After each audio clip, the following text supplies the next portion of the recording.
What are your thoughts on the newest Inanimate Insanity episode?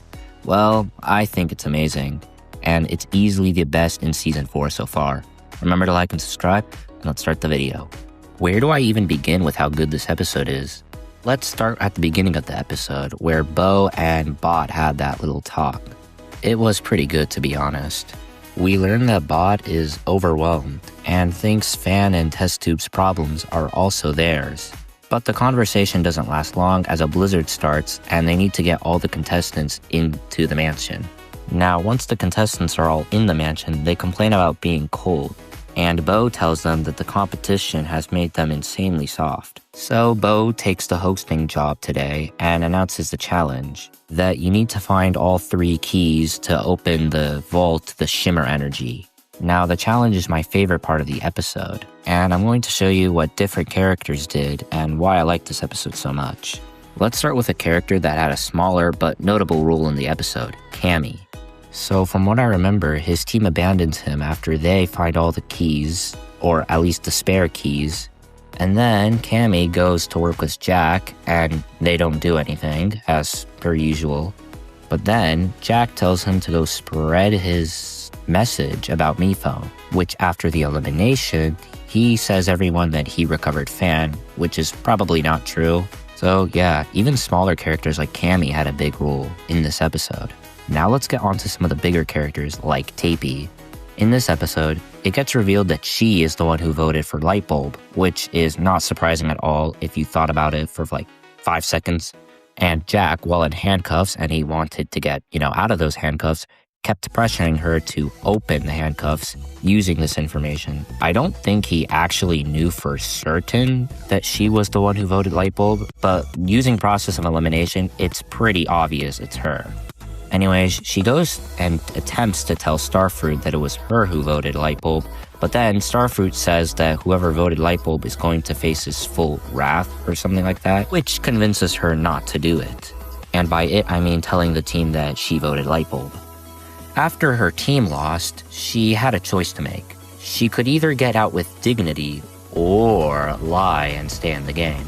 After listening to Jack's words, she chose to lie, and she lied that Starfruit, using him being possessed as proof he voted Lightbulb on accident, even when he didn't mean to. Honestly, this is a really interesting development for Tpot, and I want to see what they do with her in the future. I also wonder what her relationship with Jack will look like going forward, considering that it was him who gave her the advice. I think they'll be closer partners going forward, but on one side because Jack doesn't really view Tpot as a partner. Speaking of Jack, he was an amazing character this episode. Him getting all 3 keys and getting 3 points was extremely unexpected and not something I thought the writers would do.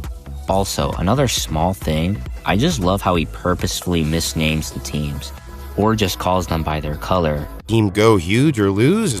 I know that's small, but it just shows how much thought his character has. Anyways, I imagine that Jack will rejoin at the end of Phase 1, which is when the teams will dissolve, which will probably happen in like 4 or 5 episodes or so. But back to Jack and his character, that final confrontation with Bo and Doe was honestly amazing.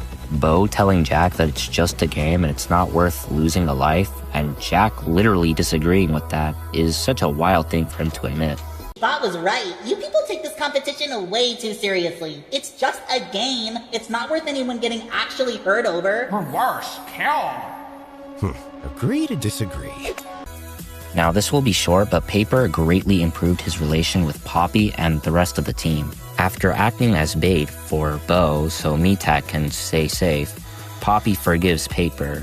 And then, the next thing I remember, they go see Meatpad. Seeing his dead body was insane, and looking at all the experiments Test Tube and Fan did was really wild. Now, some people said that the episode wasn't worth the wait, and I won't deny it. 4 months is really long, but I think for the quality of the episode we got, it was at least okay. It should have came out quicker though. Fortunately, outside of how long the episode took, the majority of the reception for this episode has been positive, which is great news to hear. Now, let's get on to some other things about this episode. Now, the last character I want to talk about is Trophy.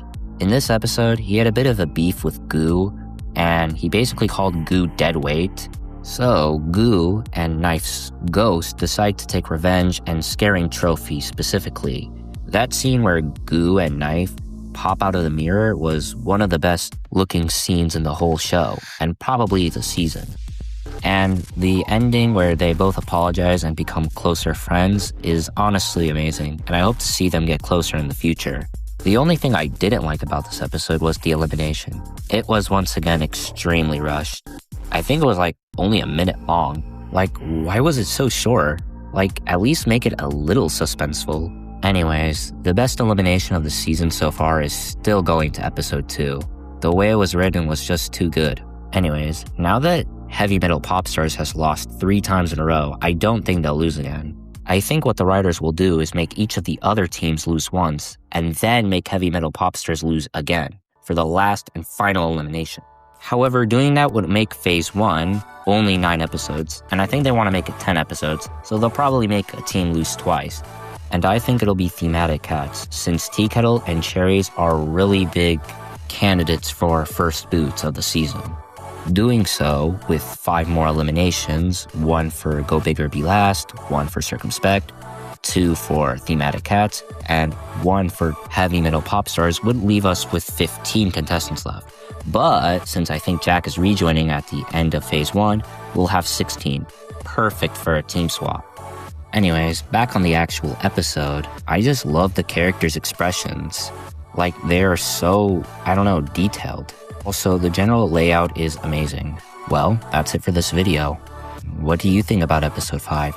Let me know in the comments. Remember to like and subscribe, and have a good one.